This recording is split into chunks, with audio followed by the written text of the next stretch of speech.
Mate, you've done some homework there. I can see you've... Yeah. I like to be prepared in life, you know. Oh, so we've got that's our first reel. We've got some Words from the wise man. we've got some reading, you know. Holy shit. Just some things to touch up on. That's all, you know. Just I didn't realise the you memory write doesn't novels. serve me as good as it No, used it's to, good. You know, so old age gets to you, but you know. What do you think of journaling? I'm not much of a journaler. I've got a very, very good memory. So for me, once I've got something in my mind, it never leaves. You know, I can tell you an event that happened at 12 o'clock 15 years ago at this time. Yeah, I'm kind of like that. I hope, knock on wood, it never disappears. But I'm not much of a writer. I don't write things down. I know he does. For me, it's all in there. Yeah. What about your thoughts? What about your, I guess, to decompress? I don't do enough of it. And this is probably something that needs to change. I don't like making my problems somebody else's problems. And I know that's a bad thing, right? But I'm slowly getting better at like talking to people about problems, and especially when you've got something in common. I think that's a massive thing, right? But most of the time I'll decompress by talking to somebody. It'll never be, and I probably need to take a more professionally, a professional approach to it, but it's, usually, and most of the time it's this guy. So I think he went through. We reconnected divorce. Based on that. Yeah, but we've always been close since we're 15 years old. And obviously, the last one hit me hard, right? And I was just venting to him, and then he was venting to me. And then every day it was just like finish work and just talking, and then finish talking at 10 o'clock, then we're messaging. You know what I mean? So that was a decompress. Yeah. Between, because I didn't really have an idea about what happened with you, the full story and start to finish. So that was good. It's crazy. For me, journaling has been massive because and I heard what you said about like not putting it like your problems onto someone else. The best thing about for me that I found journaling is that I'm not putting it on someone else. I'm just getting it out of my head and putting it somewhere, so I don't have to. It always, take up rent-free as in your head sort of thing. That's a good point. So yeah, reflection is, I think, for me, really important, and probably what got me through a lot. Yeah. I used to write. Yeah. But then I realized that sometimes I'd write and I'd be more passionate when I'm writing one day to the other, and I wouldn't read my writing. So I'm like, I'm gonna have to type this shit. Yeah. So I just got an app where you can do it on your phone and it syncs with your computer. So if I'm on the computer, Oh, that's easy. And that way I just know what's going on, and I just do it like day, time. This is what's happening for me. Yep. And I almost feel like there's this release from it, so I don't have to worry about it. It's like I've compartmentalized. I've put it aside now, like it's out of my head. Yeah. And that's probably something that doesn't build up for me. Like for me, it's holding on to shit. You're like, I can't fucking. That's what burnout. That's what like overload, overwhelm, all that stuff. Bottling up. Yeah. But I think super important, and I touched on this before yesterday when I went to that wedding. How many people actually really want to talk, but there's no opportunity for it. There's no space. Yeah, there's no space, or they don't feel comfortable. Yeah, it's the two biggest things. Vulnerability. Vulnerability, being judged. People don't feel. I think that's why more people tend to do the online coaches, as opposed to going to meet up with like a coach or a psych or someone they can vent to, even a counsellor, whatever.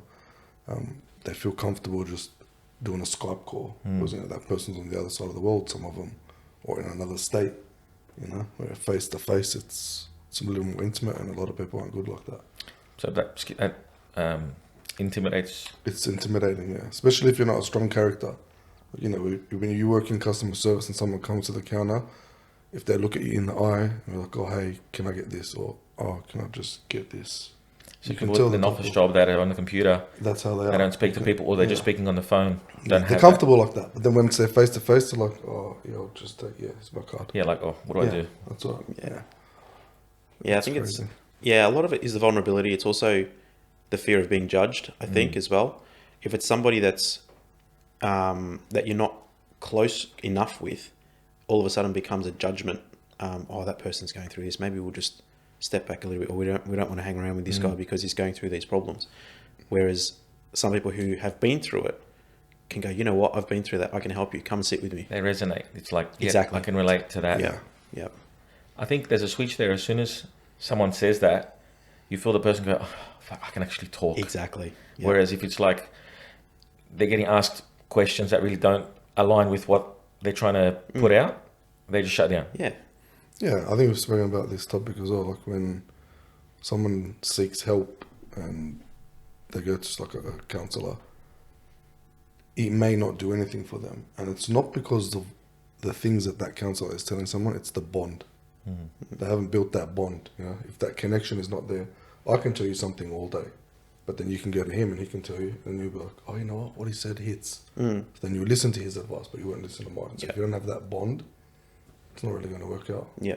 And I think that's important in relationships too, not just as, you know, talking about your problems, but having bonds with your partner, doing the same thing, right? Because if they don't, like you said, I can tell you something or they can tell me something. If they don't take it from me the way it is and go get the same advice from somebody else, it's because that bond is not there. Yeah, So- 100%. 100%. And it's in those moments of hard conversations that you get the, Oh, absolutely. and Yeah. people avoid it because you don't want, we're going to argue, fuck, I'm not, this is going Yeah. to happen, that's going to happen. But the hard conversations is where you get the real gold. But just, yeah, there's a fear of that. Yeah. And I guess counsellors kind of pull that out of both parties. You know, if it's a relationship, it's let's talk about it. Let's bring it out. Because like you said, you're scared to say something to piss them off or to annoy them or to make them upset. So you just avoid it. Whereas, you know, this person in the middle is there to get information from both sides and let's put this shit together, right? So What do you think of, since we're talking like relationship wise, what do we think of like a marriage counsellor in comparison to, let's say, a personal coach? What do you think? Look, it depends what you're going through, I think.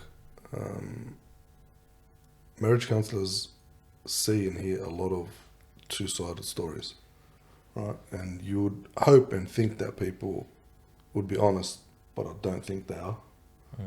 Where I think, you know, not that I would do it, but I know a lot of people would sit down next to their wife and they would both lie out of their teeth, right? So they're basically, instead of being there to help each other, they're blaming each other.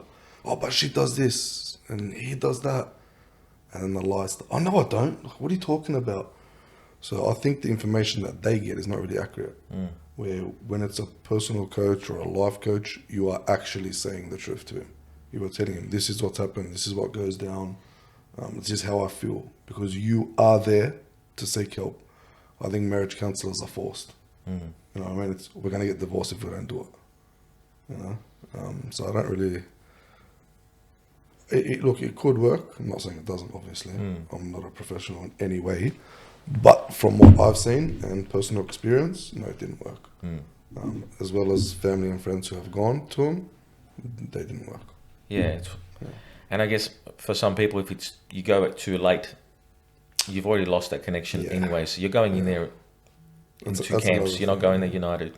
Yeah, that's another thing. Because it's obviously understanding the expectation of why are we going there? Are we going there so I can dob on you, you can dob on me, or are we going in there to see what tools we can get? And to better 90% work? it's going there to dob on each other. It's to play the blame game to someone else to make themselves feel better. Yeah. To have a fan, like to have a support. Yeah. Like, Yeah. don't you See, think that this is wrong? Look when what is he when or you she. leave, see, she said that you were in the wrong for that. You know, but it shouldn't be like that. Yeah. is there such a thing of attending marriage counselling when everything is going amazing? Let's say everything's perfect and, hey, we just need some validation or we need some ideas or we need, hey, you know, we're totally in love and everything's going amazing, but, you know, can we do something better? Does that exist, or is it only at the point where shit's hit the fan, you know, we're do or die here? Are we going to... I'm sure it does exist. I don't know anybody who's think gone it's- for it that way, right? I don't even think it's a matter of does it exist. Do people do it? Do it to people, that's what I mean, yeah. Like, Definitely. how awesome. Because when things are good, even when we think they're good, don't, you know, if it ain't broke, don't fix it. Yeah, Problem is we try and fix it when it's already not just broken in two, Yeah. but broken in 22. yeah. So that, like, how mad would that be? And I mean, for us, we obviously share that in common. If you can rewind time and go, What if? prevention better than cure. Yeah. Hey, why don't we do this? Yeah. So the smallest Yeah. sign of that, but it's what I love, and my coach says to me, he's like, mate, you were never taught. And culturally, there's not a lot of awareness around how you're feeling. When things are good, yeah, cool. Sweep it under the... As a problem, you'll be fine. Yeah. Sweep it under the carpet. Slip it off. Yeah, and so many things stem from when we were kids. And if you look at our fathers, there was none of that. Well, None I of think that. most of us, our generation anyway, probably the next generation will be different, but the picture you have in your head of your dad is just working, always working, Yeah. working hard. So we providing. strive not to be like that. Now, Yeah, because there's awareness around that's right. how that isn't, because, you know, monkey see, monkey do, right? But now you look at it and say, okay, shit, that was cool, but wow, like, hats off to mum, Yeah. who was minding the fort. Like, do you know what I mean? So you actually come to a realization of like, fuck, that's massive. Yeah, what she used to do. Yeah. Yeah. And with that, and I'm sure there was complaints, maybe we never heard them, but ultimately it was one of those things where in this day and age, and it's not a matter of it worked before, it should work again. As the generations go by, there's a level of, again, awareness and, you know, women wanting to have a voice at the table. Yeah. Get more involved. And it's just the fact that it's just never been spoken about. And it's that awareness that I feel that moving forward, and this is why I want to start doing stuff like this. It's to maybe save the people that haven't got to the point that we have. And say, and I have spoken in the last 12 months to a few people, telling them a little bit about my journey.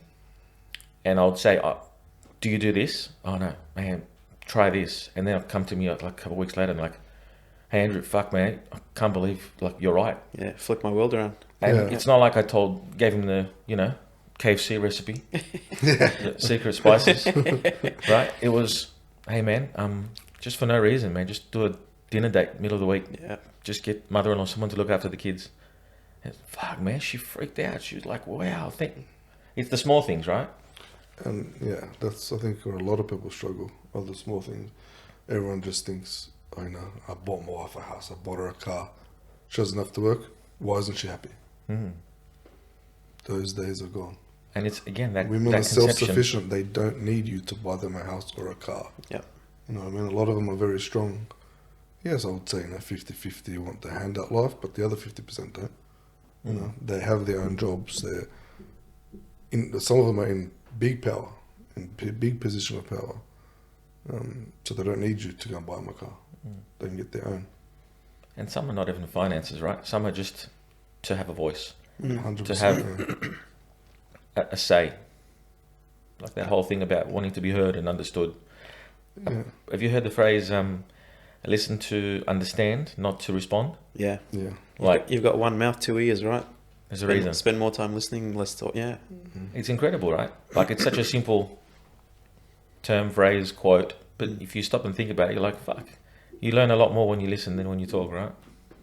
Which is probably a bad thing that we're all talking right now, but, you know, hopefully we get it. Hopefully there's people listening, right? 100%. Hopefully a couple of golden nuggets come out.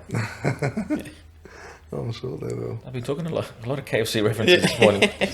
I'm waiting for this 9 herbs. Is it 9 or 7 these days? 7 herbs. We're going to have to Google it. All right. You had some interesting questions here. What do you think? What do you think of the questions? Let's bring up one. How are men seeking advice and support in this day and age?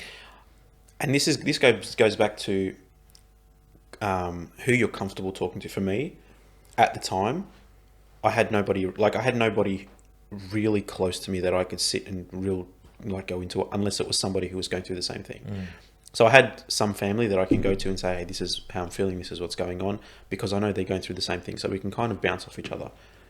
I feel like it wasn't professional help. It was just the comfort of somebody that I can just call at midnight and just say, man, this is what I'm going through. This is what's going through. Yeah. Everything. How are you going? Just kind of bouncing that stuff off. So getting that, I think it wasn't so much advice. It was more just the comfort side of things. Yeah, like an ear to listen. It's exactly. Yeah. So, and that's, he shares experience, or he or she can share their experience, and I was doing the same. And that's, for me, that was kind of what helped me through. So, and that relies what George said before about the judgment thing. Be able to speak to someone and actually not fear judgment or their opinion or their fuck, am I saying this and now it's going to go elsewhere? Like a safe space, as we said.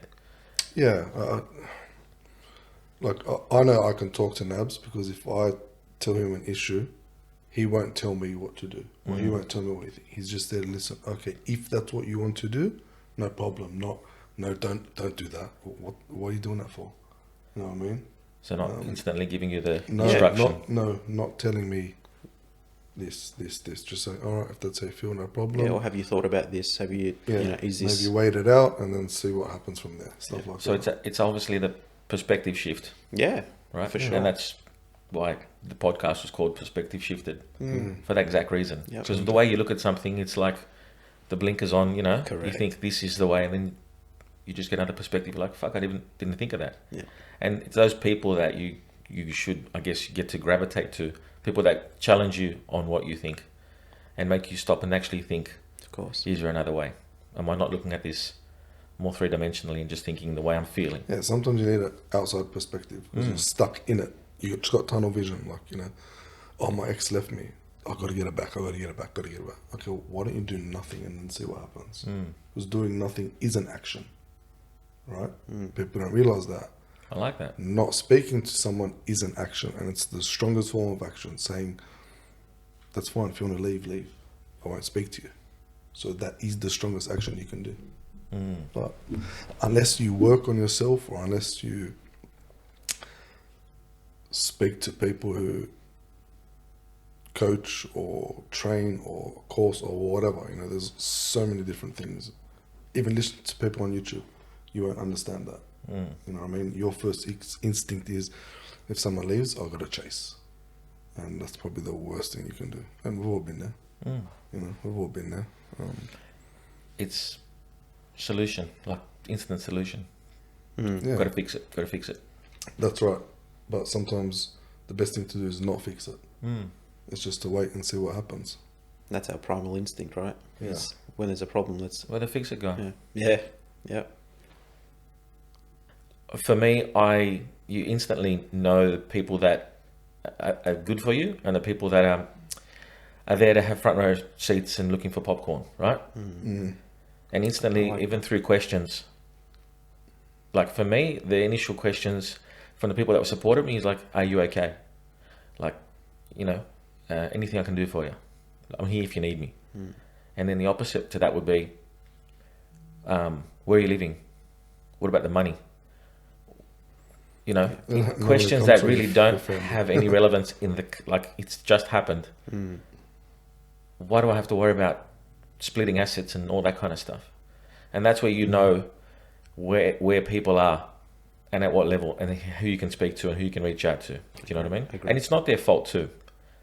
Because initially, and there's that other perspective, I thought, how can you not be there for me? How can you not fucking ask me the right questions? And all these expectations that this is what... But then again, I never communicated and said, hey, this is what I need. Yep. And by the same token, they've never gone through anything like this. Exactly. So they don't know any better. So they're only doing the best they can with what they have. You only know what you're taught, right? And if they haven't been taught to deal with situations like that, or, you know, taught to go through something like that, then they never will. And when I say taught, not somebody in a classroom teaching them, because that's not, you know, but to go through it, to be able to relate, you know, and respect the situation at the time, that's kind of what I mean by taught. And if they haven't done that, they're never gonna, you know. It's first-hand experience. Yeah, but it's also good that you or I can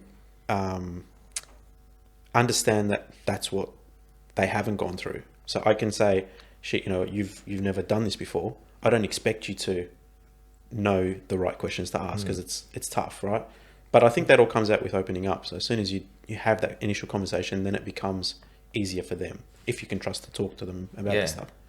So same thing around death. So I lost my mum in October, and I thought, okay, like everyone mourns differently, and I got to say, out of like I'm a family of 5, 3 siblings, we all massively responded and mourned differently. And it's, again, I've never had someone pass away like super close to me. So you have people that go, that's life. You know, again, it's like that. I know you're trying to offer me empathy and support, but you actually, you'll get over it. I'm like, what am I getting over exactly? don't want to get over it. I want to go through it. Yeah. And then you start to get the shits. You're like, fuck, well, how did they not say this right to me? And then you're like, okay, they don't know. Maybe they haven't lost anyone. And I physically saw this in front of my eyes. One of the boys that work for me, his mum passed away a couple of weeks ago. And Nick's like, oh, yeah. It is what it is, man. I hate that phrase. I've lost everyone around me, so I'm just close to my emotions, he goes. Sounds like someone who's defeated. Yeah, that's exactly right. And he doesn't have anything to give. His input is, my mum's dead, my dad's dead, my favourite uncle was dead, so he'll be right. He goes like that, he'll be right. And I'm like, what the hell, man? You know what I mean? But again, you know, he's in his 50s, he doesn't know any better, he just literally goes to work, goes to the pub, goes home. So the mentality is like, you know, 50 years old. There's no self-growth there to be able to say to someone. It's just reactive, right? Yeah, it's just, you know, he saw it and he's like... He's numb to it. He's numb, yeah. It's probably the worst thing for you, but... Yeah. It's, you know, I think at that age, very hard to change. Or very hard to want to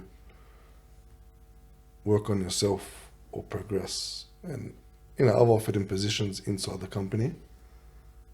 And he's like, nah, it's not for me. I'm like, why? Do you want to learn a new skill? Do you want to earn more money? Nah, don't worry about it. That's what he says. Okay, that's how you want to live, no problem. You know?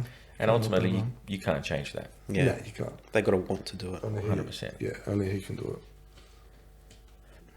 What do you think of the phrase, it is what it is? Yeah, I hate it. Look, I used to use it a lot as well until the last couple of years when I started working on myself, and I was like, yeah, that's the first thing that has to go. That mindset has to go straight away. And how often do you hear it though? To be honest, I use it quite often even now, but there are some times when you're right, like you said, once you start working yourself and once you realise that doesn't apply. But there are some things that, for me, I look at it and go, well, it is what it is, right? It's not, yeah, it is what it is. It's more, no, it is what it is. Like, yeah, take it on face value. Yeah. And I know, so I've got a motto that kind of I live by in terms of this type of topic, right? So, you know, talking about facts. So, you know, the fact is, it is what it is. That's the fact, right? And at the end of the day, facts don't, and excuse my language, facts don't give a fuck about your feelings. That's so right, that's true. If the fact is the fact, it doesn't matter how you feel about the fact. That's still the fact. So, but, you know, when you start to navigate around that and you know, go through those sorts of things, you can kind of differentiate between the way I'm feeling and what the actual fact is. So, and once you can combine those two together, I think that's a powerful thing. So that's, yeah, from my perspective. What would you say for even successful men? Because one thing I didn't realize is that every successful man has a mentor or a coach. What do you think of that as far as, forget millionaires, billionaires, just the day-to-day people? How important do you think it is for someone to have? Now that I have that, it's a must. It's like self-teaching you to do something. You can do it, but you could be doing it the wrong way 100 times over and over and over. It's like, you know, getting an apprentice to work for you. Yeah, he can hang that TV, but it might not be straight because no one showed him how to level it. So he could be doing it. Yeah, I can do it, no problem, but it's not right. It also depends what you define as success, right? So are you successful because you got money? Are you successful because you're happy mentally? Are you successful because you got a beautiful family and, you know, 2 kids running around playing sport? Or are you successful because you think you've traveled the world? Or what does success mean? You know, so such a powerful question to ask. And everybody's in a different position, right? Because, you know, you may turn around and go, yeah, my business is booming and that's success for me. I might go, well, I'm happy just sitting at home and mind at peace. I don't have to worry about the stresses of a business, the stresses of money, the stresses of this, the stresses of what is success? You know, how do you define success? Yeah, and I think if you ask this to 100 people, you get 100 different answers. Yeah, but I think, you know, 90 of them would tell you it's about how much money you make, but it's not. Success, and I used to think like that, I used to think, it's all about how much money I've had. And I've lived a good life. I've lived a comfortable life. I've been to 15 countries. I've traveled the world. But I used to think like that. It's how much money can I make this year? But in honesty, when I was making the most money, was the worst years of my life. It was the worst years of my life. Now, I think I'm the happiest because of the personal growth. And the first thing you need to do is be aware. Right? Once you're aware that you do need help, then you'll get into things like looking for a coach or personal growth or physical and mental well-being is important. Not so much going to the gym, but at least doing some form of exercise does stimulate you. But that's a good topic, because I think exercise, and I don't do enough of it, right? But I think exercise is good because it clears the mind. Yeah. One thing clears the mind. Two, can make you feel good about yourself. Feeling good about yourself can then lead into so many different other things, right? Makes you more confident, makes you, that could be your success. Like I'm fit and healthy, or all of a sudden I can bench press 300 kilos. That's success to me, right? Like Definitely. Everybody has a different thing of success, and success can be this big or it could be this big. So I think the biggest thing people need to understand is success is not a destination, it's a journey. Damn. that's deep. Yeah, I think That's so. I think that's hashtag that. Yeah, copyright that. that's the clipper. That's the first reel. Yeah, that's the first Yeah. one. Yeah. Mate, that success is not a destination, it's a journey. I like that. It's true, but life in general is also not, a lot of people say, when I get to this, I'll be happy. And one thing I've learned is, what happens when you do get to that? What if you achieve that when you're 30? What do you do for the next 70 years? I feel like you set yourself a target, and once you've achieved that, accomplished that, you set yourself like another target and keep that going. So that's why I feel like there's no, people say, actually I heard this the other day. I said, don't wait for all your problems to be solved before you start being happy. Because the reality is, there's always going to be a problem in your life. Of course. Yeah, and especially people who make millions of dollars, I think they get to that point where they make so much money and then they're like, okay, what do I do? So then they spiral out of control. Well, that's when you see it every day with rappers. Yeah, all the celebrities. There's so much money, they just dumb don't know what shit. to do with it, and then they're in the headlines for this, or they've done that, or this guy crashed his car drunk driving. Like, But what you said before, all the money in the world and they're not happy. no, that's So that defines that money doesn't equal the main happiness. cause of 99 people's depression. Obviously, I won't name names, but I had a family friend, went to Greece, brought over a woman that he fell in love with, had 2 kids, and she grew up poor. Has a good business, millionaire, multi-millionaire, very rich. Came home, I think his daughter's 7 and his son is 12. Came home, no one was home. No one was home. Okay. 10 years together. Happy, never fought, nothing. Called his wife, no answer. Oh, okay. Went and had a nap, I think it was about 5 o'clock, he said. Woke up at 8, couldn't find him. What's going on? Rang again, not answering. Called his sister-in-law. His sister-in-law turns around and says, look, she's taken half the money, she doesn't want to see you again. She was never in love with you. She just wanted to have a life that she didn't have before. So obviously coming to Australia, getting some kids off him, and then now she's left. Blocked, deleted, doesn't know where the families are in Greece. His kids are gone, half the bank account is gone. What would you do? Yeah, man, I get goosebumps just thinking about it. It's insanity. Like, I thought, when he was telling, and the way he was telling me, and I was like, but is this a story, or he was, no, it just happened to me. That sounds like a movie. And That's I was like, crazy. bro, that's fucked up. And he's like, yeah, look, he was like, it wouldn't have ever happened if I didn't have money. That's the first thing he said to me. He said that I ignored all the red flags, and we'll talk about red flags. He ignored all the red flags because he was so obsessed with the looks. And you know, I think everyone these days is just. I think that's why even people get on dating apps, right? And then they wonder, oh, why didn't that work out? So then jump on Tinder, jump on all the other ones. 2-3 months onto the next one. 2-3 months onto the next one, because it's always face value, right? You never really get to know anyone. So when he went over there, fell in love with her because she was beautiful, and came back here, and look what's happened 12 years later. Yeah, Lost everything. That's insane. Yeah. Oh, really? Yeah, and money aside, take the money aspect out of it. You've got 2 kids. You've got what you thought was a wholesome life, and then it's just literally woken up And it's gone. He's lost just everything. like you never had it. Yeah. Yeah, it's I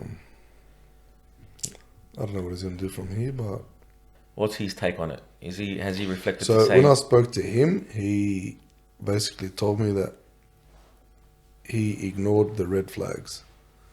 So for him, alright, and I think for a lot of people, they don't get to know someone well enough before they jump into something. That's the biggest mistake everyone makes. But you know, he thought that he was over there for a holiday. He met her. She kept calling him. She kept wanting to go out. So he thought, you know what, this girl's pursuing me. She's interested. I said, but at what point did she tell you she was interested? Or after, I told her about my business. I told her about this. I told her about my property. I said, okay, well, mate, you know, she wasn't there for you. She was there for the opportunity.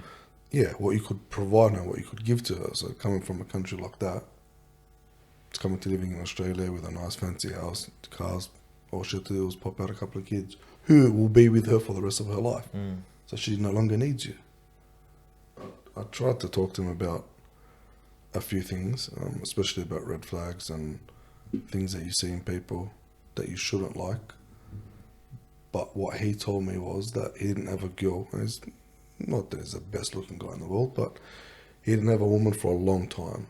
So when he met this woman, she love bombed him. So to him, it was like, she's calling me so much, she's messaging me so much, she wants me. So by default, he just went, Yeah, This and is if fills someone the void. love bombs you, it is the worst thing. Run straight away. Because as you know, what happens after love bombing? Avoidant. and I know this is something that is a sore point, let's call it, and something that, talking about red flags, tell me more about avoidant. Well, you know, and Give me a definition as a person. so avoidants are people who have childhood trauma. Stems from when they were a child, either their mother or their father wasn't present, someone wasn't there, and the other parent had to be both parties. But what happens is, and it's everyone's natural instinct, if someone leaves you or they pass away, it's like, you know, when an old wog loses the husband, they give up. Like all my aunties who lost all their husbands never spoke to a man, never remarried, nothing. It was just, he was my husband, he's gone now, that's it. Right? So the emotions are gone, they're emotionless. Like I would see them, they wouldn't even hug you. They'll be like, oh, hey, hi, how are you? You know? And I think that's where it stems from. I mean, I heard that you can be avoidant from even as early as being in the womb. Wow. Yeah, there's scientific proof of that as well. Would you say that anyone that's come from, let's say you're a child of an early divorce, or even the parents passed away, does that mean that them growing up, they're going to be, like, is that by default you're going to be No, having not by avoidant default, but behaviors? I would say 70%. I was reading up a few months back. There's about 70% of people have an avoidant tendency, which is unbelievable. Like until a couple of years ago, I didn't know anything about it. And then when I did start learning about it and speaking to Nabs about it, I was like, bro, this is insanity. It's honestly insanity. It is a mental illness. It's a mental illness. And the only way you can get past that is if you seek professional help. Talking to family, talking to friends is not going to do it. You actually need probably a psychotherapist to get through it and to work through it. And it's not something you can go and do 5 sessions and you're sweet. We're talking years and years and years. You know, there's a difference between having your wall up and then just being emotionless. It's like, yeah, without going too much into... These are the people that run, right? These are the people that run from... the people that they find someone, they idealize this person, like, oh my God, this person's it. I want to marry this person, I want to have kids with this person. It's all good until it starts, 3-4 months down the track, it starts getting serious, and then they're like, oh, hang on. Pump the brakes. I feel that I'm losing my independence. Now, if I become this guy's wife, he's going to have more say over me, what I do, where I go. I'm going to have to be his wife. Maybe he's going to want kids. And then they need to find an exit. So then they spend the next couple of months arguing with you, fighting with you, bringing up anything to push you away. And then by the time it gets to 6, 7, 8 months, they're out the door. Then they shut off. It's called discard, when they discard you. But it's, look, if they were able to sit down and communicate with you and tell you, hey, look, I can't be with you anymore because of this, I need to leave.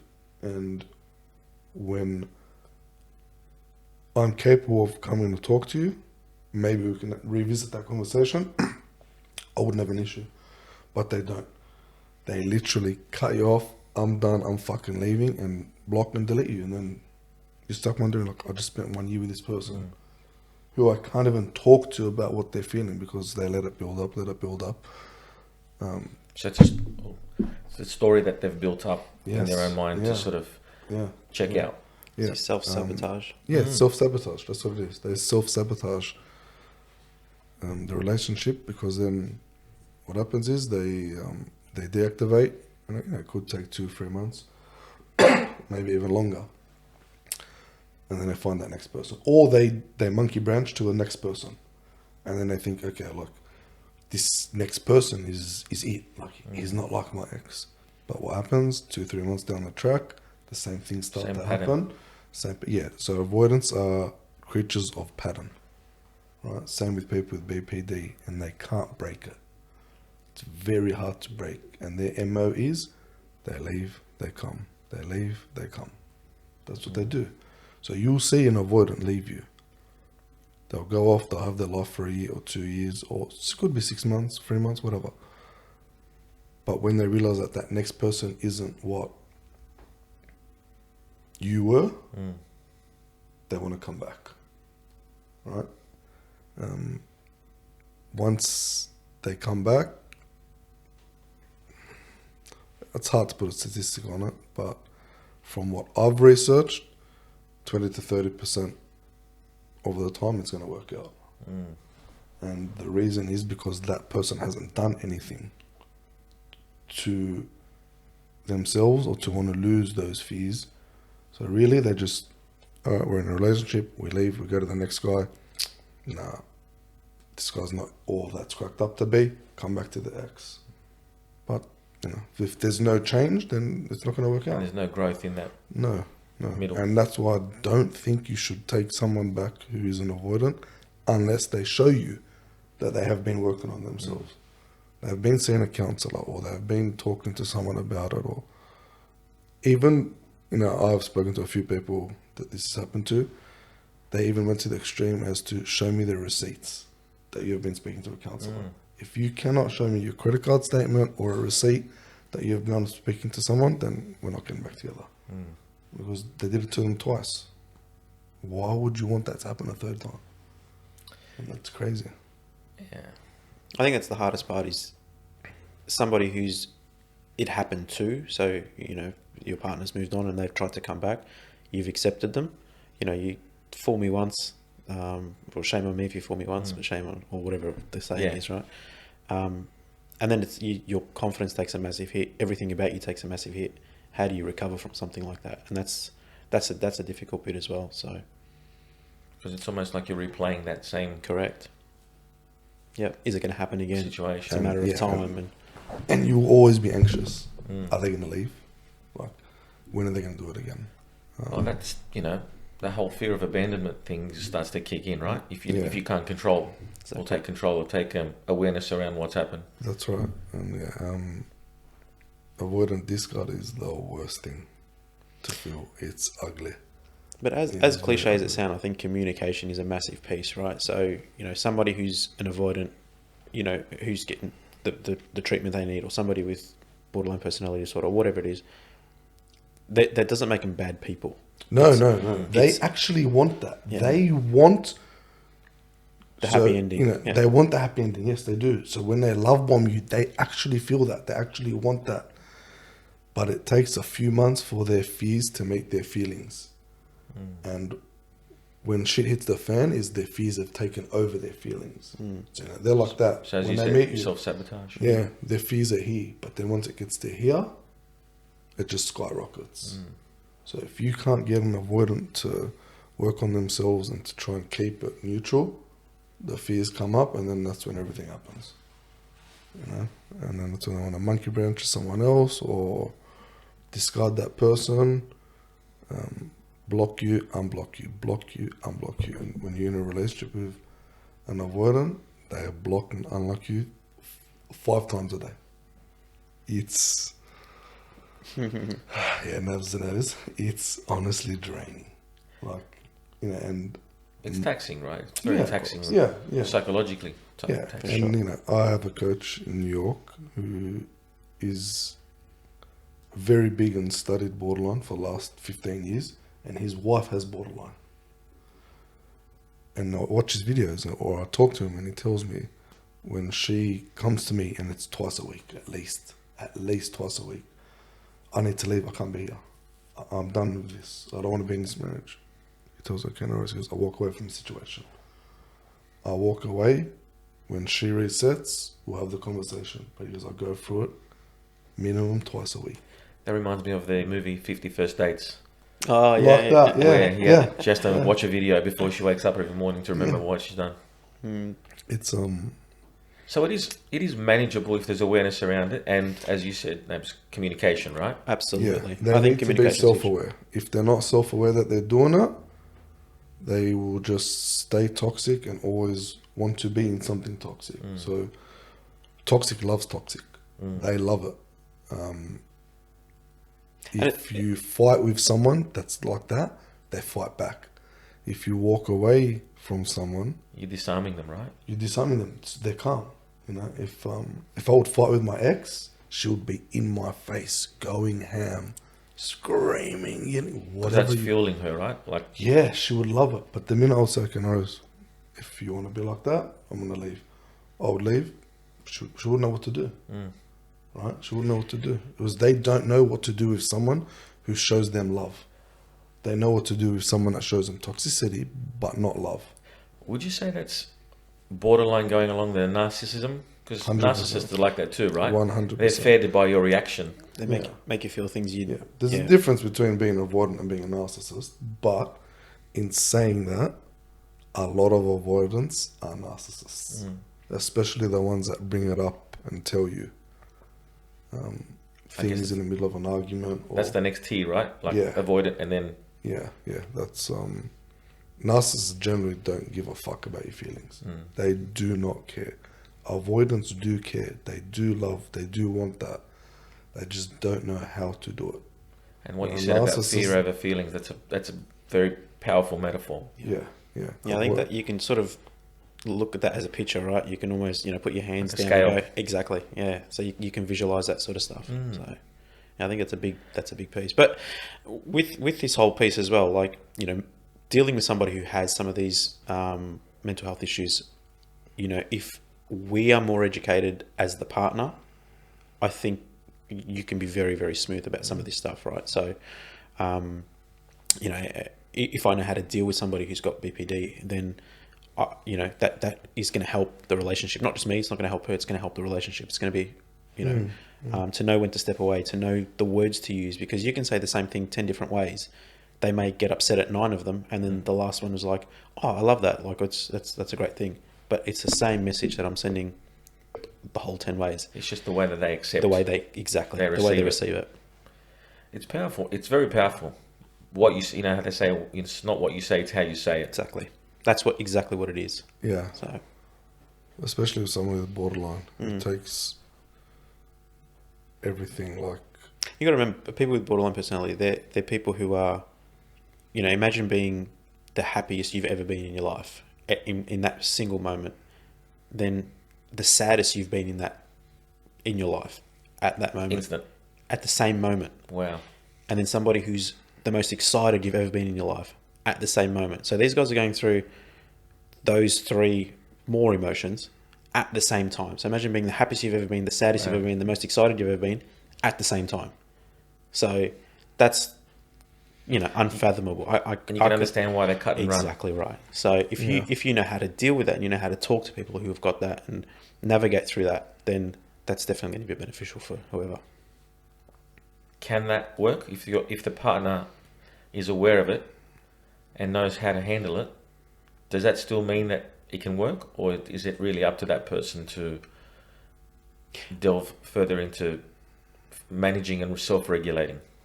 I definitely think it can work, absolutely. So from my perspective, if you know how to deal with it, the avoidance stuff is a little bit different. That's on them as well. It's not just, on me. It's not something that I can help if they are that type of person all the time. But I think from BPD's perspective, I think you can definitely manage it. And there's a lot of healthy relationships out there who have people who have got borderline personality. So there's absolutely no, from my perspective, I think there's no problems if you know how to tackle it. Yeah, and if you're aware. And a relationship is a reflection of you. Like, what you put out is what you get. So ultimately, Exactly. it's a give and take, right? For sure. Definitely. You mentioned communication. I've like, communication is the key to connection. It's very cliche, but it always stems back to Good or bad. It's those Exactly. tough conversations, as we said earlier, is really where you get that growth. 100%. Yeah. It's 100% true. What would you say, like, in 2024, define what a man is, like the stereotypical, like, what a man should be? This all depends who you ask. It's very subjective. Correct. It's a very hard-hitting question, especially in today's age, right? If you asked me 50 years ago, it's the guy who provides for the family, the guy who brings the money home, the guy who, is the protector, all of that sort of stuff. Today, it's not so much that. There is still obviously an element of that, don't get me wrong. But roles of what men and women do today versus what they did 50 years ago completely changed. Nothing's the same anymore. So whether that's good or bad, that's also subjective. But for me, I think I still have those traditional values. I still think, a man should be a provider, should be a protector. The woman should also provide and protect to some degree. But I feel like it is a shared responsibility. It's not something that only one person needs to do. Because if I'm doing all of this and, you're not doing all of that, you're part of, cooking and cleaning and all the stereotypical shit, right? Then that means that, we're not compatible. It's not going to work. That's rubbish. So I think, and I heard there was I don't know what it was. It's not a stat. It was like a meme almost, where you bring 50% and I'll bring 50%. Sometimes I can only bring 30% on a particular day, so I need you to put in that 70%. But tomorrow, I'll put in the 70%. You put in the 30%. Like, you might be tired from work. It's not always going to be 50-50. So I think that's always going to be important for a relationship to succeed, is that, again, that communication, that understanding, that mutual respect. Again, I might bring 5% tomorrow because I've just had a dog of a day. Just don't talk to me. I'm not interested. You look after the kids. You do all of that. And then the next day, I might put in 98%, and you go with your girlfriends and go do what you want. Leave this to me. Like, you need to have that balance. Yeah, And I think and that's touching important. up on what you just said. People think that they're gonna find the one. There's no such thing. You will never find. Oh wow, our first podcast, you're gonna blow it up already. Yeah, listen, I've got to get it out. You've had some golden nuggets, but that one there's that's gonna You're rock the not boat. gonna find Watch out, Joe the Rogan. one or the person of your dreams. Or I'll find a man. It doesn't work like that. Or woman, All 2024. women, yeah, all women. Relationships are not given to you; they're built. Okay, they are built, and that's the biggest fuck up everyone makes. And I'm gonna say it straight to the camera. All right, you have to build your dream life. You have to build what you want with that person. Yes, find someone who has the same qualities, but you don't fucking need the person to be into gym like you, wear the same clothes as you, love the same food as you. You as a person should be able to start a relationship and be interested in what your partner does. Enough for you to do it with them. They don't have to like it. I don't have to like going to R&B concerts, but maybe my wife loves it, so I will go with her. You get me? She doesn't have to love coming to the gym with me, but maybe on a Sunday she'll tell me, let's go for a walk and we'll just go to the gym, show me some things. You don't have to be the same person, but that's what everyone thinks. I need to find. Yeah, every that. like has to be exact. Likes and dislikes have to be It exact. does not work like that. It does not work like that. You need to find someone who is interested in learning what you like, learning your boundaries, your wants, your needs. And another thing that men fail on is they give a woman what they think they should give, not what the woman actually needs. It's two different things, and that's the biggest failure you can make. Giving that person, okay, for instance, I had a mate. He would come home, his wife smoking shisha, and she would say, it's not smoking double apple today. Oh, what? I don't know. Oh, I'll go get it. Why are you going and getting it? If she wants it, she'll go and get it.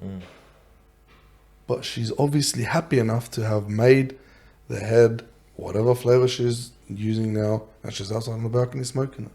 She's happy because that's what she's doing. If she didn't want to do it, she wouldn't do it. Especially a woman. But no, you jump and think, I'll go get it for her. That's not what she wants. What she wants is for you to sit down next to her and be present and maybe smoke it as well or enjoy it, whatever. Right? But you giving her what you think she wants, in reality, is the worst thing you can do. Ask her,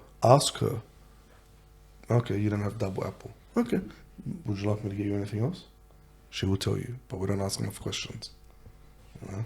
On the flip side, if he turned up with double apple, would she be happier or the same, or oh my god, it's a gesture of love, or what? I think that so let's say it was a surprise, right? Yeah, so surprise is different. So the next day, of course, she would be ecstatic. Yeah. She would be over the moon that he thought about that. And I think that's the difference where instead of doing it as a reactive thing, do it as a proactive thing. Yeah. And go, you know what? Yesterday we smoked it and we didn't have double apple. I'm going to surprise her. I'm going to rock up today. Yeah, that's being thoughtful. Exactly. If you react to her, she's just going to say, he's going to do anything I want.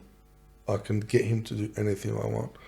And what happens when a woman can get you at any time, or when you're too accessible or available? Attraction drops. And what happens when attraction drops? Respect. Once respect is gone, the relationship is gone. And that's what happens. You know unintentionally, right? You're unintentionally. It's not something that you have done intentionally. It's that you as a man don't know how. It is very easy to get girls. And if you can't get girls in 2024, there's something wrong with you. You need to do a lot of self-work. It is very hard to keep a girl. And that's what you'll see. And you can ask all your single mates. I bet you they talk to a girl or they're sleeping with a girl 1, 2, 3, 4 weeks. Girls disappeared, gone, see you later. They got her, it was easy because she wanted that fun. She wanted that dinners, she wanted the sex, she wanted all that. But after 2, 3 weeks, she's like, oh, I'm done, I'm bored. I got it all. Yeah. I got it. It was so easy for me. You know? It's very hard to keep them, very easy to get them. What are girls like now in comparison to, God. say, 20 years ago? damaged and carry a lot of baggage. And I know a lot of people are going to get upset at that, but that's the truth. So 50 years ago, we never would have spoken of conversations of mental health. There was no such thing. No, because there was no social media. There was, well, social media is a huge part of it, Yeah. but also diagnosis, also genetics, all these different things. Yeah, culture, religion, yeah. I think social media is a huge piece of that. I think it's the biggest everyone's downfall because, all right, so, and I was reading this study, right? No social media. We're in 1990. We're married. We have a fight. For a man to go and be disloyal or cheat or a woman, they physically have to go out and find someone. I have a fight with my wife now. Fuck this bitch, bro. I'm on fucking Insta. Hey, babe, what are you doing? How easy So it's was it? emotional cheating. Yeah. But you could go meet up with that person. And if she It was says so no, you easy. move on to the next It's one. very hard to go and approach someone and get them to, well, back then no numbers, but whatever, to try and meet up again. Yeah, you'd have to pursue it physically. How hard is that? Call them How on hard was it in the 90s? Call them on the house phone. Yeah, you know what I mean? Or tell them, Well, meet me here at this time or Someone disconnect whatever. my internet. Now, no, I'm gonna block my wife or my missus. I'm gonna take the 2 photos off. I'm gonna go message another girl. Okay, I can go for coffee I tonight. hate how things become official on a fucking device on a platform. Like, And that's the thing. Accessibility has become too easy. Because it's too easy, it gives people too many options. And that's why so many people get divorced. Options are through the roof. Just wait till AI It's takes so off. easy to just... the window shopping is just Yeah, accessible. I can get over them. I can get rid of them. I'm on the apps, messaging. I can find something so easy. But that goes against your values, right? Your values, your morals. Yeah, of course. It is easy. It's easy to do a lot of things this day and age. But everyone has a choice, right? Of course. Definitely. Look, one thing my coach always said to me and kept reminding me is choose your hard. It's hard to be successful at a job. It's hard to... Oh, actually, I'll give you the exact analogy. He goes, it's hard to mend a relationship. It's hard to hear your partner tell you the things you've done wrong. But it's also hard to go through a divorce. It's hard to have your kids half a week each. Choose your hard. And in that reality, you're like, Yeah, that's very I powerful. like that. It's very powerful. Because, yeah, as Nabs said, men, or what is a man in 2024, I think now you have to be vulnerable, understanding, resilient.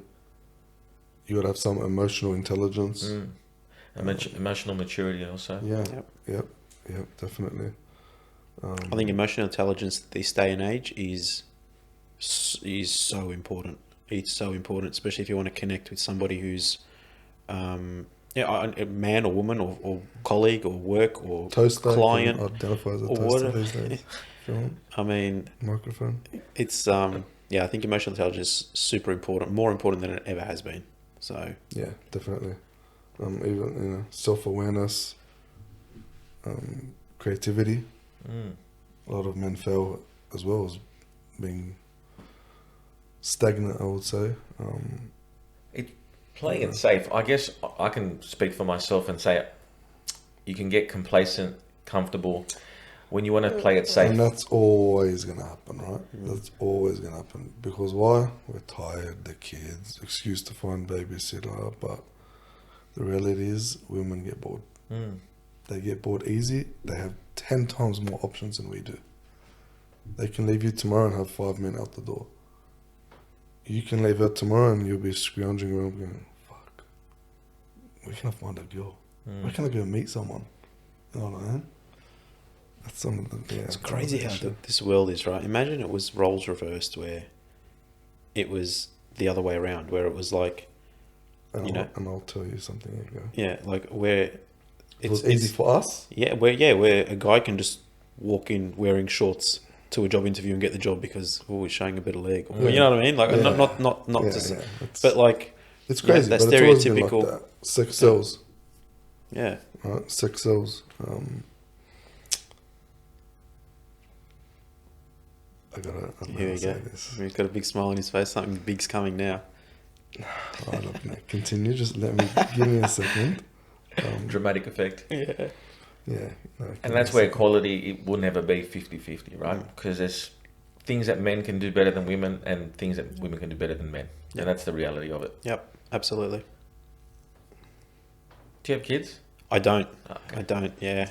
But I'm surrounded by children with all my family and their kids and all of that. Yeah. So, yeah, spend a lot of time with children, and man, to see those, like some of the things that they're doing these days compared to when I was their age, gosh, like, you know, they're talking to me about coding and talking to me about social media and, oh, did you see on YouTube? And yeah, we downloaded this. And I was like, man, how do you know this? You're 6. Like, where do you? You know what? That's impressive and scary at the same time. Oh, 100%.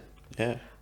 I've got to say, through my experience of a separation, if anything, it's heightened my senses of how much of I have to be a leader for my kids. Mm-hmm. And not to, you know, growing up, we were, I guess, deprived of things, you know, very controlled about what you see, what you don't see. And I feel like in parenting these days, it's not necessarily about just, you know, wrapping them in, what is it? What's the phrase? Cotton Bubble wrap. wool or whatever it is, bubble wrap. Yeah. They have to be exposed to what is out there. So for me, when I speak to my kids, and I use the communication thing or what I've learned with my kids, and I've got a relationship tenfold what it used to be. Yeah. And not that it was bad, but it's just a shit ton better. Yeah. They're 6 and 4.5, and they're expressing to me how they're feeling and why they're feeling their ways. And they might get the shits. They just lose their shit, right? Yeah, and my 6-year-old will come back and go, Dad, I'm sorry before I was shouting and angry. I love that. I was frustrated because, you know, I love that. my sister didn't give me a toy. I'm like, Mariana, you know what? It's okay to be frustrated. No problem. You know, thank you for saying sorry, but it's totally okay. And I learned something a few weeks ago. When my daughter, she gets everything she wants, and she goes crazy when you say no or don't give it to her. I found what works is they do that because they want the attention. Not so much they want the item. They want to see if they can get you to give them what they want. Push the boundaries. So yeah, so I get down on her level, eye to eye, Yeah. eye to eye, and I tell her, I understand you're upset. I understand you might be angry. You don't need to get your way this way, but I'm always going to be here for you, and I'm always going to love you. I'm not going anywhere. I'm always going to love you, but this time, we don't need to get this toy. That is parenting. And when Like- I do that, she stops and she goes, oh, okay. She didn't want the toy. She It's not wanted about the to toy. know that I was going to be there and give her what she needs all the time. You know? And Touching on parenting, because I think it's actually very important, because, you know, it stems from whatever relationship you have with a partner to how you parent your kid, you know, parent your kids. And I've got to say, sometimes talking to them talking to them because they're kids and just sort of brushing it off. Why? Because what's that? No, you can't. And I've never done that with my daughter. Ever. Dad, what's that? This is what this is. Talk to them like adults. Oh, why is this? And I'm responding like an adult. Yeah. Obviously, you know, if it's things that they shouldn't be, you know, exposed to, fair enough. But the majority of like, why is the sky blue, or that, I'll come up with a justified answer. So they learn something. Yep. And then it's just so beautiful to hear them having a conversation with a friend or something like that, and they repeat that. Yeah. I'm like, fuck, that's a proud moment. Yeah. You know? It's like, That's my kid. Yeah. yeah. Do you know, are you scared of heights? No. Are you scared of heights? I'm shit scared of heights.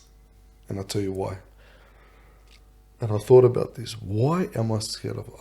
I'm a hard person. Yes, I can be weak when I need to be, but I've always been a hard person, right? And Nabs knows a bit of my past and my history, right? Why am I scared of heights? And I went to the Empire State Building, and I was like, why the fuck am I scared to look over, right? And I figured it out. And it took a few years. So if I jumped on the fence and I was walking on the fence, my dad would be like, get off the fence! Why are you on the fence? You're gonna fall. I would be like that. Oh my God. Shit. So that triggered a response. So now every time I say hi, I'm like, oh shit, I remember what my dad said, like, you idiot, you're gonna crack your head over. I will never be like that with my daughter. I put her up on the fence and I tell her, watch your steps, step by step. Don't jump off if you think that you're not gonna land safely. Teach her how to walk on the fence safely as opposed to abusing her because she got on the fence. And tell her what's going to happen when she does that. Yes.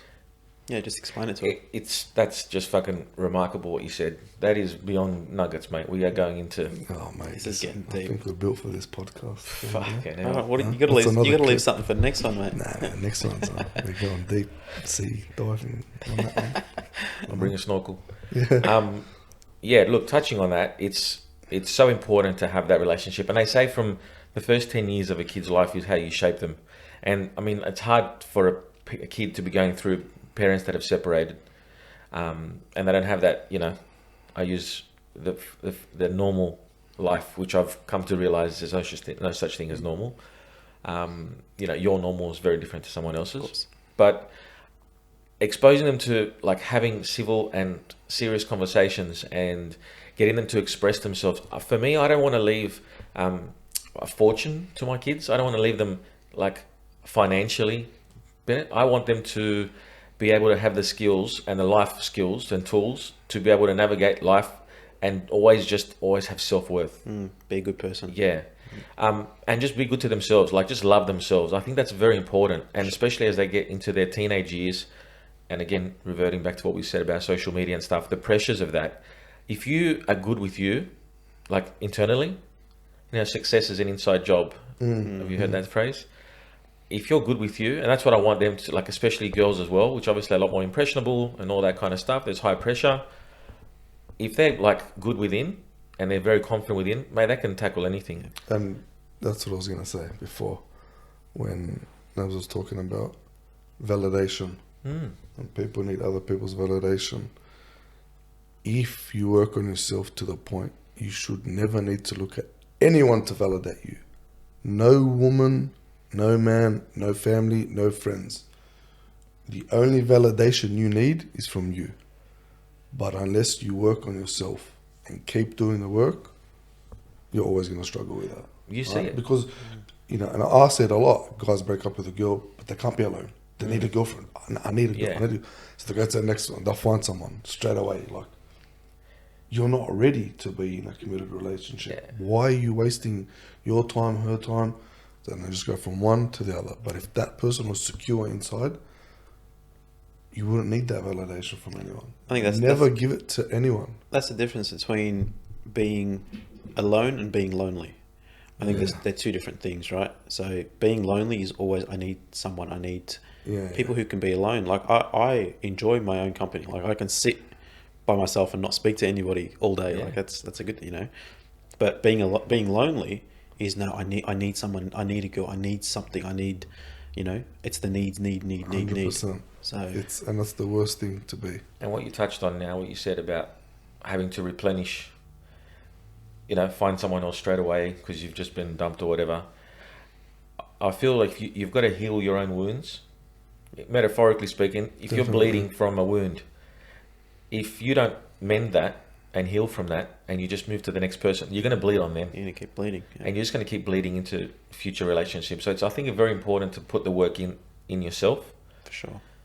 100%. And that's my journey now. And that's the pattern, right? Because then what you've failed to take accountability in your failed marriage, whatever relationship, you're just going to do the same thing to the next person. 100%. The more secure people have in the world, the better the world will be. But Mate, more anxious validation is a people- big thing. You see people every day, like they'll turn around just to see, are people watching? Yeah. People need people's validation, and it's the fucking devil. You You should be able to validate yourself. And, you know, I've even spoken to my mate Jay about this. He lives in Brisbane. Never chase it. If you chase validation, you will be miserable for the rest of your life. And I'll be the first one to own it. When I was growing up in my 20s, I was the one always buying brand new AMGs. I was the one always hiring yachts and boats in summer every week. I wanted people to validate me. You know, they say, Musa, you're the king. But they used to call me Musa the king. Yeah? I used to go to Melbourne, and we wouldn't just go for a nice night out. We would go and I would have to buy 30 or 40 shots and line them up in a bar this big. 30 or 40. That's the pre-shots. Yeah. Like I'm telling you, I would make the bar, they would have no more glasses and there would be no room for anyone because I needed everyone to validate me. That's how I felt, like, oh my God, now I'm the king, bro, look. You know what I mean? But it was honestly the most depressing years of my life. It's just freaky to hear that. It's crazy. The photos we've got, the nights we've had. You know, I'm telling you, we would walk in, first thing I'd order, 30 or 40 wet pussies. Between 4 boys. What are we doing with them? We have 4 or 5, we can't have any more, we give them to everyone. But week after week, every time I was there, Friday night, Saturday night, we're going out, they would come here. Even with the boys that I lived with here, same thing. It's always chasing that validation. And then when no one gave it to me, I was like, fuck. And you know when it hit? What happened once? Oh. Who would have thought? It was something that we won. No. It was going overseas. I was going overseas. And before I went overseas, probably the first, maybe a day or 2 leading up to it, no shit, I was a bit sick. I had 33 missed calls. 33 missed calls. Oh, bro, you're going overseas. Can you get me this? Can you send me a photo of this? Or can you buy me this and ship it over? 33 different people had called me for something, okay? And listen to this. The day I landed, I got home, I turned my phone on, I had 1 missed call. It was my mum. Let that sink in. Where were the other people calling? Jeez, like goosebumps, eh? Where were the other people calling? That's goosebumps. Everyone called me because they wanted something, or they were so excited that I was going. And I was the first one to fly business and first class. Oh, bro, send me photos or post this or whatever fix that they needed, I was getting on my phone. Every 20 minutes the day I was leaving, message after message. It was that many I couldn't even count, right? And then when I got back, the only person that I had a missed call from was my mum to say if I was all right or back. And that's and again, so you got social media that plays a big role in that too, right? I'm sure we all know that person that is not on social media for their whole life. They've got it, obviously, to watch what everyone else is doing. The second they go on a holiday, there's 5 posts a day. Yeah. If we do start you see this, that? we're going to be all day. That is a whole podcast. If I open my Instagram now, those Monday to Friday, but okay, it's people posting, right? But there's people that don't post for 2 weeks. Nothing. The minute they go to fucking dinner, there's 50,000 posts. The minute they go to Bali or Thailand, video after video, they get back and they're still posting it. Yeah, they're still posting it. But then what happens for the next month? Throwback from last back week. to depression because you're not happy with your life, and that's it. Disappeared. Oh, like you know what I mean? Like it. Oh, bro. June to August, it's like don't even get on social media. Yeah. Everyone's in Europe. Yeah.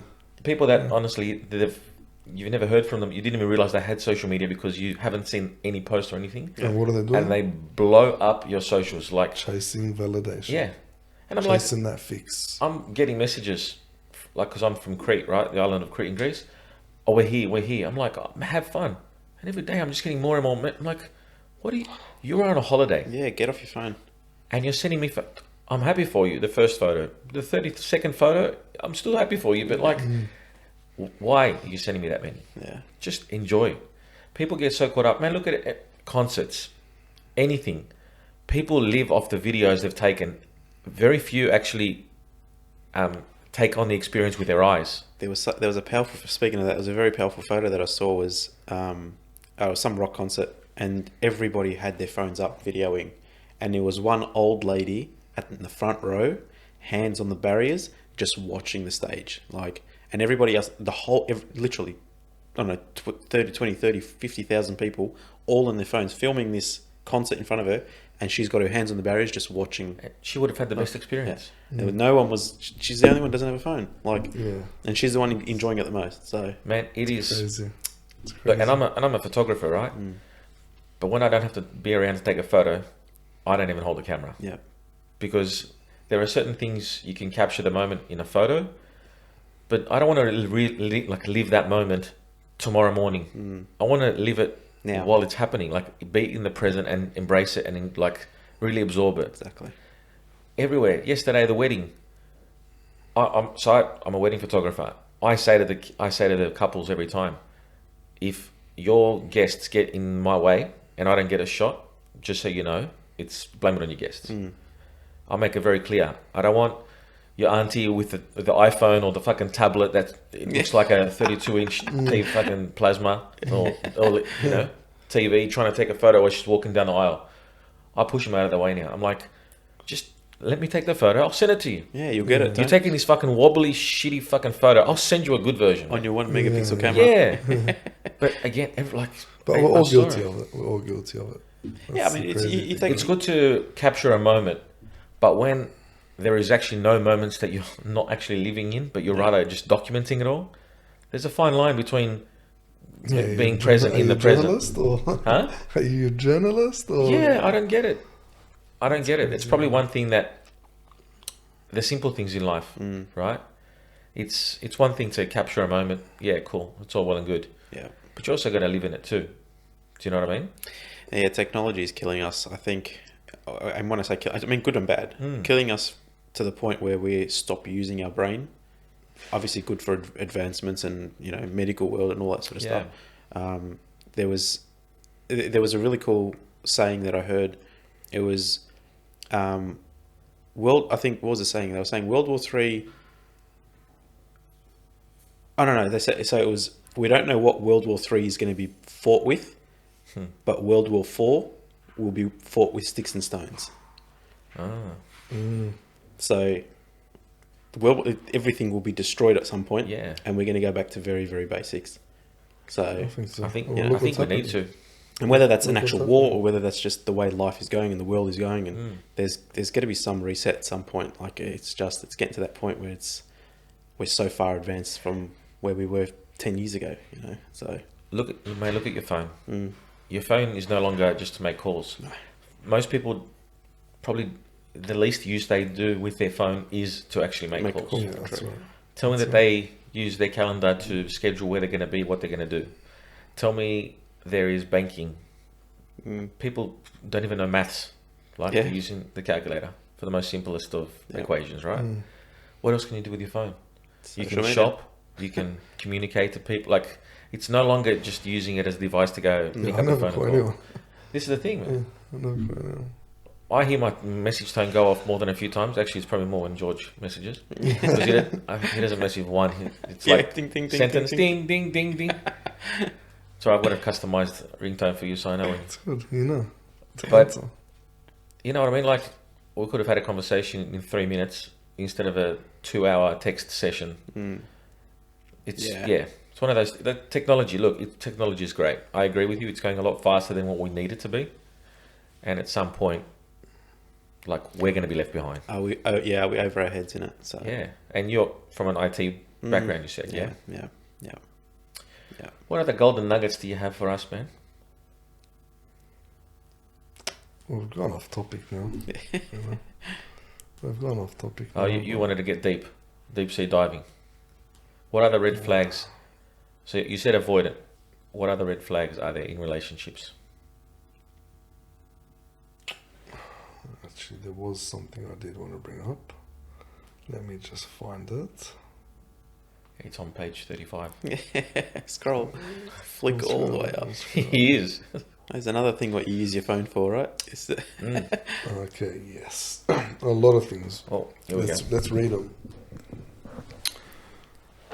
Emotional abuse, but I think that's always been the case for however long mankind has been. Everyone just abuses each other as opposed to communicating.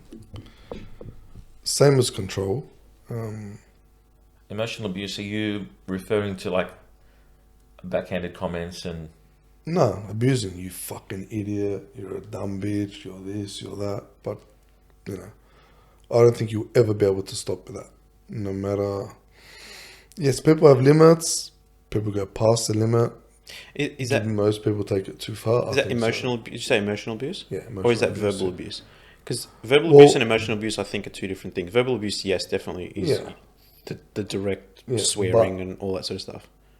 And I had someone who used to say this to me: "Oh, my ex is fucking better than you. What the fuck am I doing with you?" Okay. Yeah, I think that's more emotional Yeah, abuse, so whereas if- as opposed to, you're a fucking bitch, you're a fucking if whatever. that's how you feel, go and see where it gets you. Mm. You know what I mean? 99% of the time will get you nowhere. Anyway, that's how they want to feel. I think the emotional abuse is probably more, Detrimental. yeah, Agreed. yeah, because verbal is like you're calling it like you're saying it as it is. Yeah. Whereas emotional, there's underlying. There's meaning. Yeah, it's like I'm really going to sting you with what you know. It's a real dig at either your personality or your past or your Agreed. whatever. Do you know what I mean? It goes a lot deeper and there's more spite. It's like I really want to. I'm saying this to hurt you. Whereas verbal abuse is like I'm just fucking frustrated and this is my like It's blurt. the way I can just Yeah. express it. Well, I think the biggest ones are emotional discard. Because obviously we've all just gone through it. And accountability. Those two are the ones people should be looking at the most and self-reflecting to work on first. Everything else you can stay calm, right? You can learn to be calm if a situation upsets you and not abuse you. But if you're constantly discarding people, it's not just, it stems to everything, right? Job, family, friends, situations that could put you in a better position. If you're going to always discard those things that don't make you feel safe, you're never going to be happy. You're never going to feel, what's the word? Funny you say Maybe you won't feel content. fulfilled. Fulfilled. Because especially with avoidant people, they discard you like you didn't matter.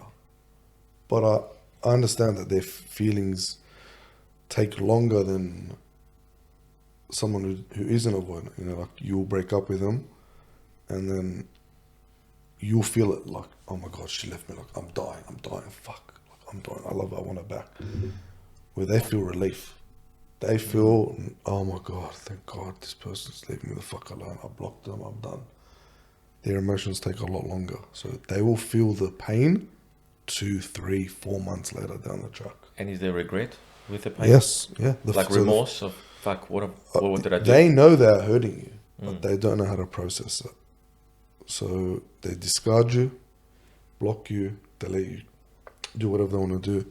They go monkey brown to someone else or they go find someone else, whatever it may be. After that, once, guess no contact with someone, they will feel first relief, then curiosity stage will start. How come this person's not messaging me? Why? Why isn't he chasing me? Or why aren't they looking at my social media? After that stage, then regret comes. When they haven't found their fix in someone else or it wasn't what they thought it was, I wouldn't say 50%. Oh, look, maybe people do. But they normally leave because they already have another supply. So people with avoidant tendencies, if they weren't physically cheating on you, they might be emotionally cheating on you, but they have another supply to go to. So when that supply doesn't work, that's when they come back. That's why their memo is go, come, go, come, go, come. So your relationship might be ending, they've already hooked on to someone else, they go, doesn't work out, then they want to come back. It's What advice would you give to a man that's going through it, like in the very early stages of that, going through that? walk away. Walk away and work on yourself. Get your fitness right. get your finances right. Are we talking out about an avoidant? Or we're just talking about If someone does the that to partner's you. about to. So So if they're, let's say a if partner's just said, they're starting to do that, you need to walk away. You need to walk away. I think that's a hard comment to say though. You can't just, at that point you don't. When know, I say walk away, I don't mean just leave the relationship. So now this is what's happening with. because then you're becoming the avoidant. So, Yeah, but so it depends how toxic it is, or it depends how far it's gone. If it's so, someone I work with, obviously I won't say who it is, but came to work and he's got bruises all over his arms. And I said to him, well, what happened? And it was some cuts here. And he's like, I cut myself shaving. I said, here, and here. How? He retarded. His wife was hitting him. So he's moved out. Hasn't asked for a divorce or anything like that, but he's removed himself from the situation. He's not messaging her. He's not calling her. He signed a 6-month lease. Moved out 2 weeks ago, and he's going to live by himself. He's walked away for now. He goes, I don't know if it's the end. It depends what she does in the next 6 months. So it got physical, it got emotional, and he had to leave. He had to leave. What he does with his life now is up to him. so can I ask you a question on that? To tie in what we said about communication earlier. He's left and now he's not talking to her. How can things get better if there's no So the problem isn't with the relationship. When they're by themselves, they're fine. When the third party, which is her kids, are in the house, the problems start. Reason being, in his situation, the kids wanted to get married overseas, so they rented their apartment and moved in with their mum. The son doesn't get along with him. Okay, abuses him, tells him, this is my mum's house. I don't have to listen to you. Do what you want. He's like, no, it's my house. He's like, no, it's my mum's house. So they go tick for tat. Yeah, okay. The abuse starts. Sometimes it gets physical. Now, the reason why the problem started from the beginning was because she had left the first marriage and she lost her kids for a bit. They blamed her for splitting up with the dad and ripping the family apart. So she doesn't want to lose the kids again. So she takes their side. Right? She takes their side and she goes, no, my son's staying in the house.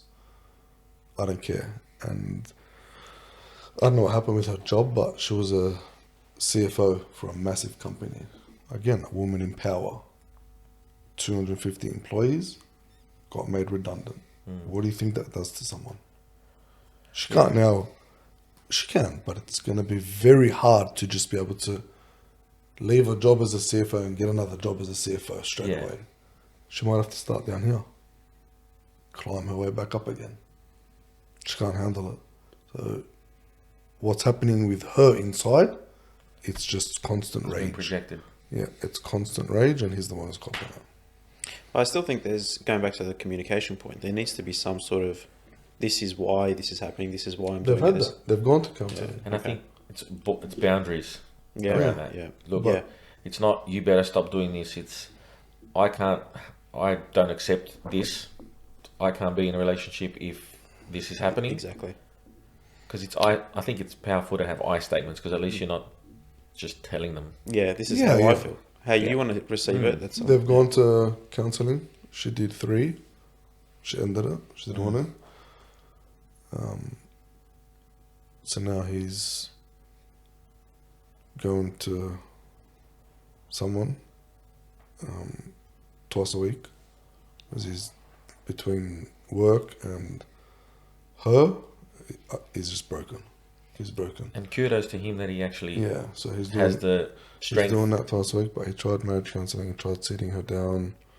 She's just too much in a rage. So he goes, unless she spends 6 months working on herself, he's done. So he had to walk away. Sometimes, as I said, walking away isn't action. It's projecting that I love you. And he tells her, I love you to death. I want to be with you, but I can't be with you right now because of what you are doing.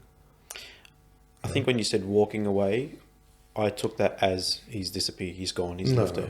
I think, and this is again communication, right? So walking away from something and stepping away from something, I feel like are two different things. Walking away is see you later. Stepping away is I'm stepping back and let's figure what's going on. Yeah. Let's figure out. So that was for me. I was kind of like, if you use the word stepping away, I would have been like, oh yeah, that's what I would. That makes sense. Yeah. That's Yeah, because you're stepping away. You're still invested. But exactly right. Yeah, I'm not walking away. Yeah. So again, it's a communication thing, right? And like people take things differently, and that was me how I took it until you explained it, which is a perfect example right now of what So you explain that situation, going, oh, so he stepped away. He didn't actually walk away. Yeah. Language is very important when it comes to stuff like that. Yeah. So perfect example. You've got to go through like it's these experiences that shape us, right? And they can make or break.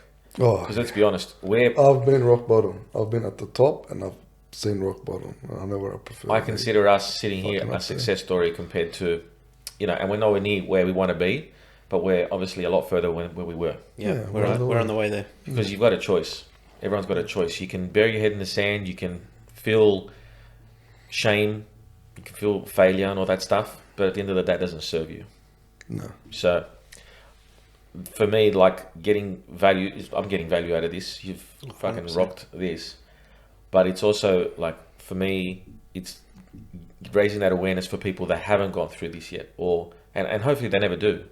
I think I wouldn't wish this on my worst enemy, going through something like that, because it's far beyond just like financial stuff or anything like that. It shapes you as a man, right? And it gives you a lot more empathy to not being so hard. Like, mate, I've been taught like be a man. I've been judged. Oh, you're fucking going to a psychologist.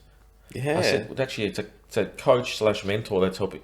What the fuck? Like, what the fuck? Be a man. That's what I've been told. Yeah. And this is my response. You are a man for doing that. This is my response to someone who says that to me. Is, do you take your car to a mechanic? Oh yeah, I do. Do you go to a doctor when you've got a broken leg? Yeah, I do. So the mechanic fixes your car, the doctor fixes your leg, the psychologist fixes your mind. Yeah. So why would, if I don't know how to do it, they know how to do it. That's why I'm going to see them. Yeah, if you knew how to do it, you wouldn't be in the spot that you're exactly. Yeah, and it's like, well, I don't Just service like my if your car didn't break down, exactly. you wouldn't need a mechanic and everything like that. Yeah. Oh, tell them, be a man, fix your own car. Exactly. Yeah. That's Be a exactly man. right. Be a man. Be a Fix man. your Be a own man. Yeah, that's my response to that. That like, phrase is so I don't know. If anything, people that say that are very insecure with having. He's the going type against of the grain. person that goes at home and sits there fucking depressed. They're the type of people that are like that.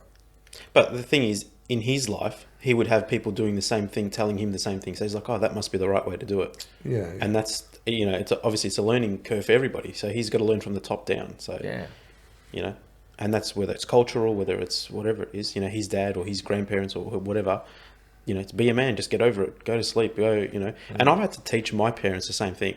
So, it's like, Mum, this isn't, Lebanon in 1970. Yeah. Things have changed, right? So we need to look at what depression is. We need to look at depression is not being sad, and that's one thing that I had to explain to what Mum was, because she was like, oh, well, if you're depressed, just, I don't know, go and get something to eat. It's like, that's not what depression is, Everything's with a wog mum. everything's yeah, exactly. Food, but that's not the case. And so she's starting, and to her credit, she's starting to learn the differences between some of these things, and she can, look at people and go, oh yeah, he's not just upset. There's something further going on. He's not just upset in the moment. Upset is being upset right now, but depression is a long-term thing, right? And that's the difference where she's starting to understand, which is, to her credit, it's good on her. Which is great. At least she's invested to getting to know more about it. Yeah. I think there's so much behind a smile. Yeah. Like you see people, and it's normally the loud, the ones who are controlling the room, that seeking validation and all that stuff. The most problems. That are the ones that are hurting the most. 100%. And it's and you can tell, and I can tell. I can just tell by their social media. I can just tell by the social media. Alone or lonely. That's very powerful. Huge. They're two different things. So, and people don't understand. They're like, oh well, no, I'm lonely, but or I'm alone. It's like, no, think about the fundamental of what the word is. Lonely is never, or feeling like you've never have anything, Yeah. or you never have someone or something. Where being alone is just right now. I'm not with anybody, or I don't have what I want right now. So, Bit of solitude. so yeah, exactly. So Actually, yeah, really sometimes good. it's a good thing, you know. So You know, you mentioned earlier about happy. I think everyone's responsible for their own happiness. I don't think your partner or anyone else in your life is responsible for your happiness. I think that's a very massive misconception, that you make me happy. That's a different story. Like, Yeah. you bring me happiness, fine, but you're in charge of You your own shouldn't need happiness. anyone to make you happy. You should be Yeah. able to make yourself happy. I think it's almost pressure for the other person to make sure they make you happy, or you make them happy. It's you mentioned happy, and the word happy triggered that thought. But I've come to realize how true that is. I know this has made you happy. It's brought me happiness. See? It's brought you happiness. Okay. All right. Well, mate, I've wanted to do this for so long, and when we started talking, you're like, "Yeah, I'm down." Nabs, yeah. I'm like, "Well, fuck." let's do it. It was perfect first episode. Happiness is a state of mind right now. Happy is a continued thing. So And that's what we're searching for. yeah. 1% better every day, That's it. mate. I think we have enough for about 7 fucking episodes. Yeah. That's all right. That's good. You got a lot of editing to do. Fucking high, Jesus! I thought this was gonna be quick. When you said to Get me us like, a little snippet tonight. when you know? said to me 9:30, 10:30, I'm like, I don't see It's not going to be enough. Yeah. That's good.